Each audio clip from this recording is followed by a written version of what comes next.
Muito já foi dito sobre a revolução que aconteceu com o wrestling na Filadélfia no começo da década de 90. Muito disso já acabou tomando uma pá de areia com o tempo, mas mesmo assim, algumas lembranças permanecem até hoje. Uma legião de fãs em todo o mundo canta de peito aberto pela ECW. Porém, muitos daqueles que hoje cantam pela ECW sequer viam a empresa, que hoje parece ser universalmente conhecida. Atualmente, inúmeros DVDs já contaram a história da ECW, sua ascensão e a sua queda. No entanto, a história completa é amplamente cheia de controvérsias e momentos incontestáveis, e normalmente ela não era contada. Bem, até agora. A série História da ECW contará pra vocês a história dessa revolução em uma releitura de vários episódios famosos. Vida longa à revolução!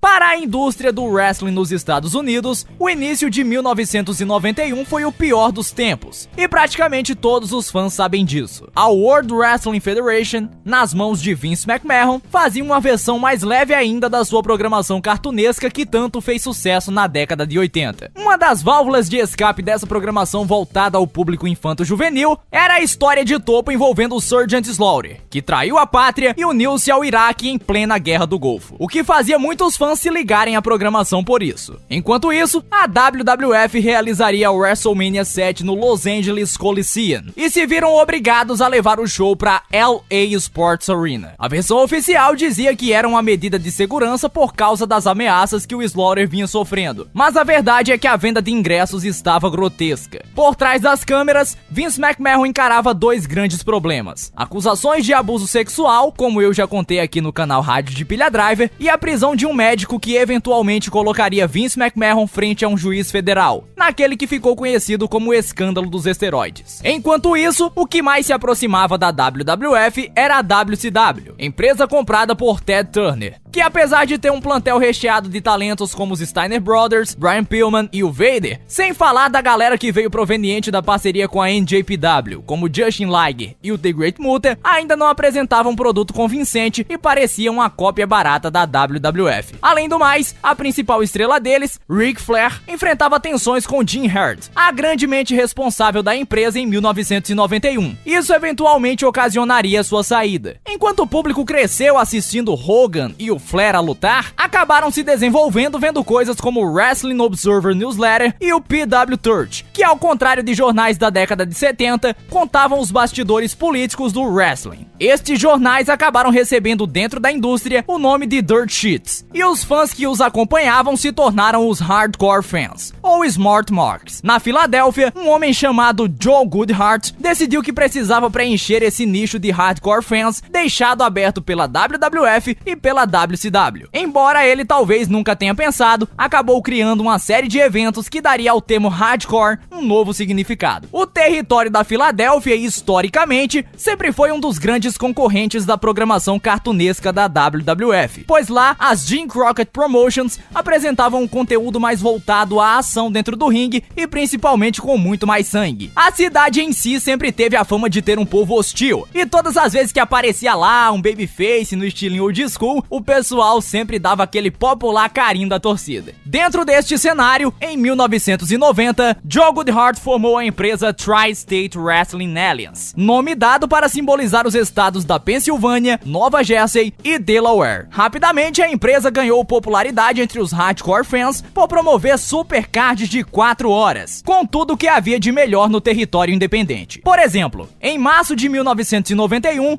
Joe promoveu um show com nomes do naipe de Cactus Jack, Eddie Gilbert, Terry Funk, Jerry Lawler, Ivan Koloff, The Sheik, Manny Fernandez e Abdullah the Butcher. Esse show tava lotado e teve uma renda de mais de $30 mil.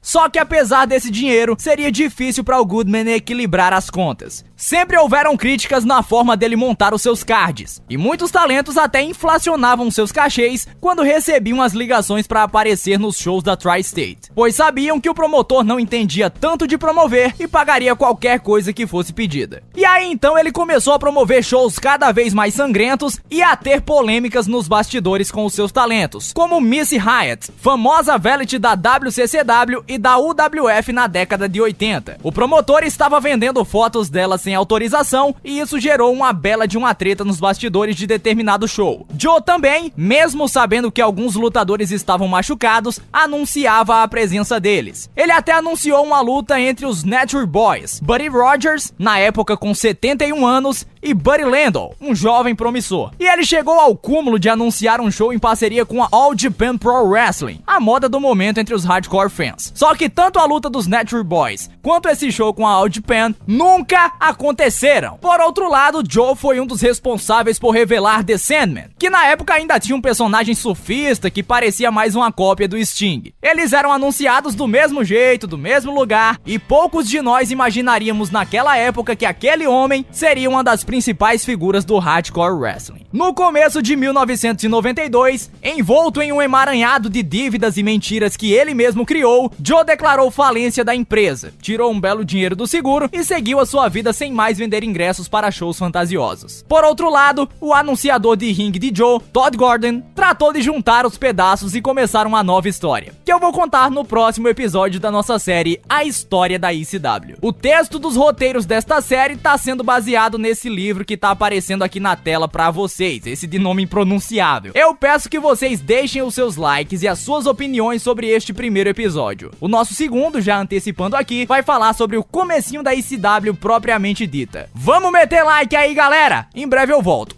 Tchau, tchau! Fui!